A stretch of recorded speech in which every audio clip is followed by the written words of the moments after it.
I want this party of ours, this movement to which we are so proud to belong, to keep making the case for Scotland being an independent country.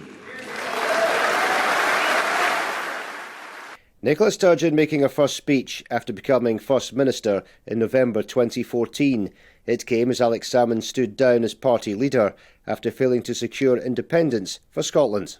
As one era ends, so another begins. Nicola, your contribution to where this party now stands has already been immense. Your future contribution, I have no doubt, will be to make history. But while the outgoing First Minister gave his choice as leader a resounding endorsement, the relationship between the pair quickly soured. It came after Salmond was cleared of 13 charges of sexual harassment, stating claims made about his alleged conduct were deliberate fabrications for a political purpose. As many of you know, there are certain evidence that I would have liked to have seen led in this trial, but for a variety of reasons we were not able to do so. At some point, that information, that facts and that evidence will see the light of day. Nicola Sturgeon was later cleared of breaking ministerial rules during an investigation into the former First Minister, but was criticised in a separate inquiry which questioned some of her evidence. On the same day that Alex Salmond was cleared of any wrongdoing, Nicola Sturgeon announced that Scotland was going into lockdown. I want to make clear again to people across Scotland that it is vitally important that these unprecedented measures that we're asking people to comply with are complied with, and that people observe and follow the advice. The First Minister was heavily criticised by some for adopting a more cautious approach, despite Scotland having the highest number of coronavirus cases in Europe in July last year. And opposition leaders have had their say.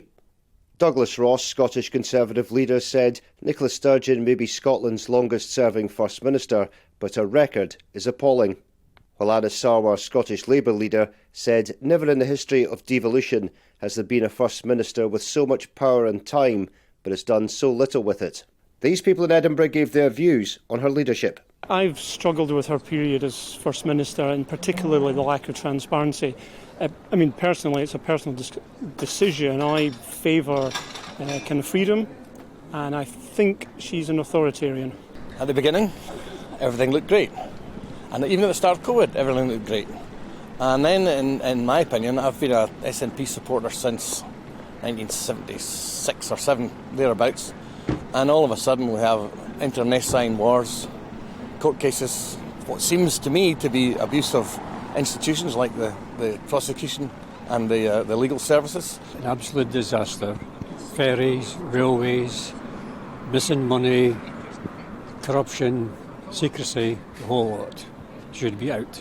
Stinging criticism from some, and now the First Minister is facing questions over the Calmac ferry contract handling and the more recent cuts to train services in Scotland, which comes less than 2 months after the Scottish Government took over the running of ScotRail. It's been a long road for Nicola Sturgeon, with many highs and lows along the way. The First Minister and the Scottish Government still strive for independence, but whether she can deliver that during her time in office remains to be seen. Davie Donaldson, GB News.